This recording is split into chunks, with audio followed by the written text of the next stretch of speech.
गरीब आदमी टैक्स कम देता है, पढ़ा लिखा भी कम होता है और पॉपुलेशन में ज़्यादा होता है।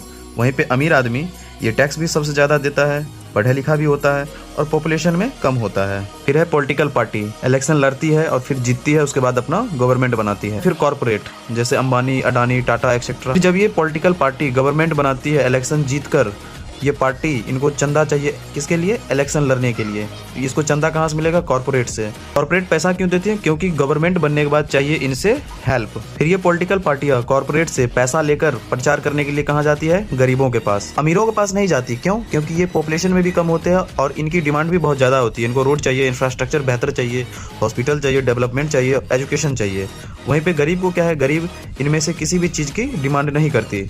उनको सिर्फ 5 केजी राशन दे दो, 10,000 रुपया दे दो या धर्म और जाति के नाम पर लड़वा दो, फिर उसके बाद ये खुद ब खुद वोट बैंक बन जाती है। तो इस तरह पॉलिटिकल पार्टियां कॉर्पोरेट से पैसा लेती है, गरीबों से वोट लेती है और अमीरों से टैक्स लेती है। ये पॉलिटिकल पार्टियां चंदा कॉर्पोरेट से लेती है प्रचार के लिए, वोट गरीबों से लेती है और टैक्स अमीरों से लेती है देश चलाने के लिए। फिर जब गवर्नमेंट बन जाता है तो ये सबसे पहले गरीबों को इग्नोर करता है, लात मारती है, क्योंकि अब इनकी कोई जरूरत नहीं है। फिर 5 साल बाद ही इनकी जरूरत पड़ती है वोट के लिए। उसके बाद ये इग्नोर करती है अमीरों को। क्यों? क्योंकि ये वोट बैंक तो होती नहीं और टैक्स का क्या है? टैक्स तो किसी तरह ले ही लिया जाएगा। फिर आता है कॉर्पोरेट। कॉर्पोरेट का क्या है? ये इलेक्शन में गवर्नमेंट बनाने में पार्टीज को हेल्प कर रही होती है।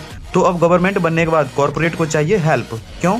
क्योंकि कॉर्पोरेट जो है मार्केट में अपना दबदबा बनाना चाहता है, तो इसलिए कॉर्पोरेट अपने अकॉर्डिंग पॉलिसीज बनवाती है, अपने मनमाने ढंग से पॉलिसीज बनवाती है। फिर गवर्नमेंट कॉर्पोरेट को पॉलिसीज बना देती है और इस तरह से किसी एक या दो कंपनी का एक फील्ड में कब्जा हो जाता है। जैसा भी टेलीकॉम इंडस्ट्री में एयरटेल और जियो का है, यहाँ पे हर एक आदमी के पास एयरटेल या जियो में से किसी एक का सिम होगा ही होगा, निश्चित रूप से होगा, और इसको मोनोपोली कहते हैं। फिर ये गवर्नमेंट जो पब्लिक की भलाई के लिए काम करती है, पब्लिक के लिए रूल्स बनाती है, अब ये कॉर्पोरेट के लिए रूल बनाने लगती है। फिर गवर्नमेंट पब्लिक बेनिफिट्स के लिए जब कॉर्पोरेट को कुछ भी पब्लिक बेनिफिट के लिए कुछ भी कहती है तो ये मना कर देता है और अपने मनमाने ढंग से काम करता है। अगर गवर्नमेंट इसके लिए कोई रूल्स भी ले आती है तो कॉर्पोरेट अपना काम को बंद कर देता है और फिर पब्लिक गुस्सा करती है, वो प्रोटेस्ट करने आ जाती है। फिर गवर्नमेंट पे इसके लिए एक बार प्रेशर बनता है और फिर इस प्रेशर को कॉर्पोरेट गवर्नमेंट को कंपल्सन मजबूर करती है और इसको ब्लैकमेल करती है। इस तरह से गवर्नमेंट गरीब से वोट लेती है, अमीर से टैक्स लेती है और काम कॉर्पोरेट के लिए करती है।